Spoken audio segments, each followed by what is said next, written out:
আমাদের হচ্ছে যে এখন যে অবস্থা, আমরা এক অন্যায়কে, একটা জুলুমকারী দেশকে প্রতিবাদ করতে গিয়ে আমরা নিজেরাই আরেক জায়গায় জুলুমি করতেছি। এটা কতটুকু ন্যায়সঙ্গত আমার বোঝা আসে না।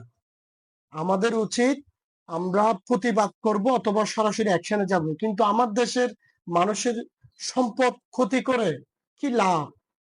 এটা তো একটা বিশ্বের দরবারে তো কখনোই পজিটিভ আকারে আসবে না। এবং যারা হামলা করেছে তাদের পরিবারে আপনি লক্ষ্য করেন, তাদের পরিবারে খোঁজ খবর নেন, এদের আমার মনে হয় পরিবারও নাই এদের। তাই যখন মিছিলে আসবেন, যখন অন্য কোনো কাজে যাবেন, তখন আপনার পাশে যে আপনার সাথে স্লোগান দিচ্ছে তাদেরকে আপনি চিনেন কিনা খেয়াল রাখবেন। মিছিলে লাখ লাখ মানুষ থাকে, লাখ লাখ মানুষ থাকে, এটা কোনো প্রবলেম না। আপনি তো অপরিচিত কারোর সাথে মিছিলে যান না, আপনার পরিচিতই থাকে। তাই এমন কাউকে অন্যায়ভাবে কখনোই উৎসাহ দিবেন না যে মার বাং, এটা অনেক মানুষের ক্ষতি হয়, দেশের ভাবমূর্তি নষ্ট হয়।